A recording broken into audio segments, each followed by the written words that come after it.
everyone's talking about the Chiefs wide receiver room, how it's so deep, and it's the deepest it's been in a really, really long time. And we've talked about on the show. And one of the things that I've seen a lot of fans talking about online is this question. So it's a two-part. Fans want to know how you think Mahomes' mindset will change by having good depth versus a reliance on one guy in Tyreek. And how might he anticipate defense changing their coverages now that this wide receiver depth exists? You got to be there in a time period where we went from kind of so Tony centric to then we had Kennison, we had Sammy Parker, and we had Dwayne Bowe, and we kind of saw the offense kind of expand a little bit. Mm-hmm. What do you, with those questions in mind, how do you see the game kind of changing for Pat having so many guys to be able to spread the ball to? I think the room has gotten better. Just I think from top to bottom.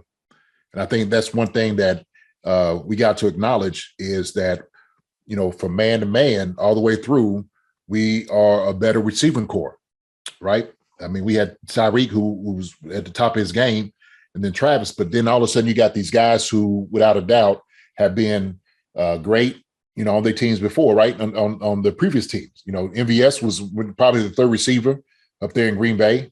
JuJu was number one when AB left, ended up becoming number two at one point, then number one, all pro.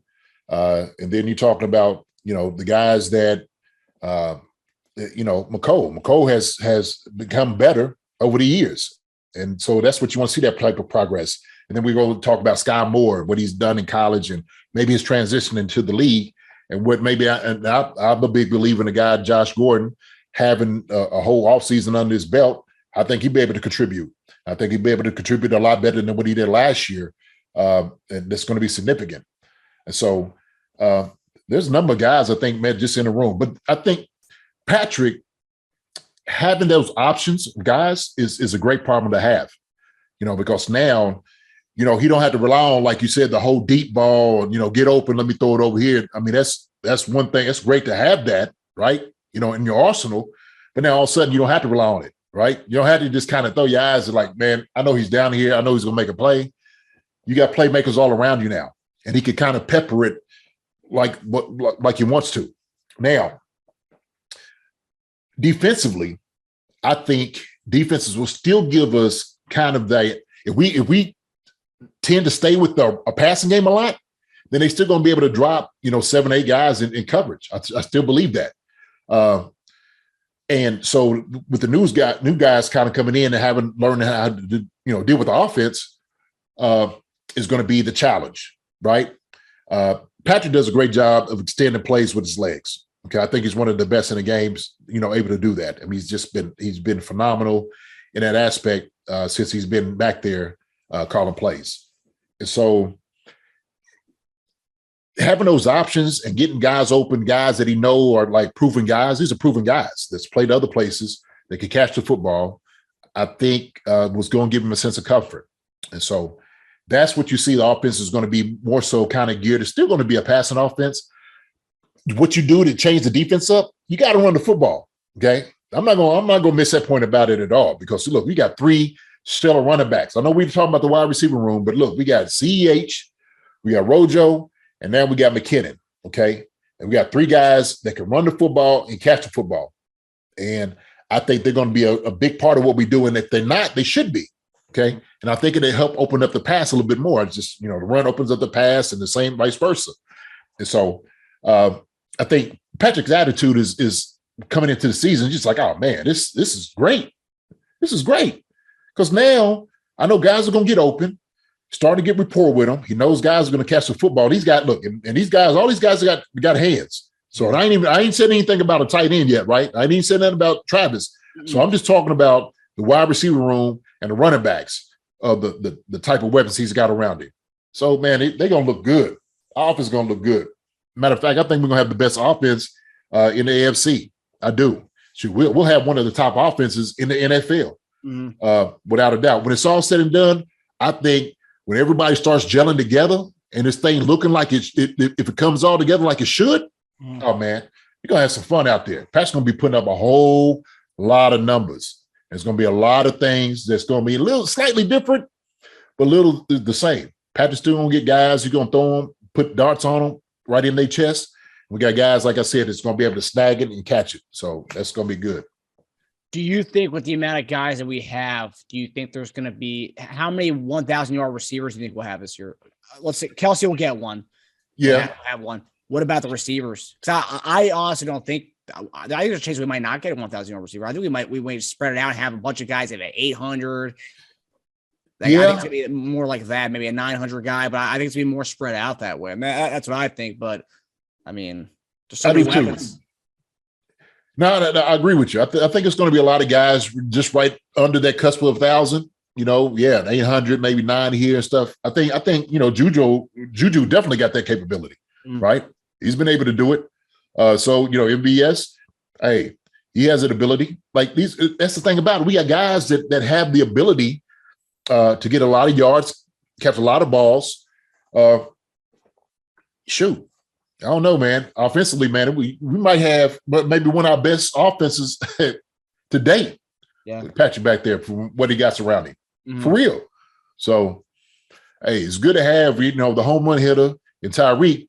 We ain't got that guy no more. We got a lot of guys, home run hitter and consistent guys get the job done, and it's gonna, like I said, it's gonna be fun to watch.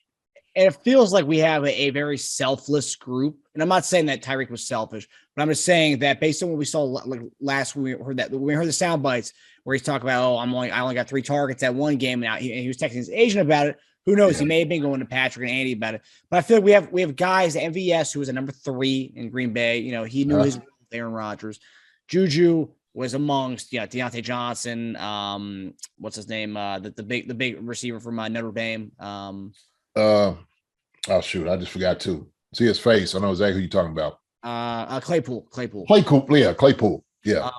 He was amongst those guys. He was also with Antonio Brown. So he's also played third fiddle and second fiddle. He's never really been a number 1 guy. And I feel like Josh is another guy who, he's been that number 1 guy before, but I feel like it's more now. He kind of wants to fit in with the group.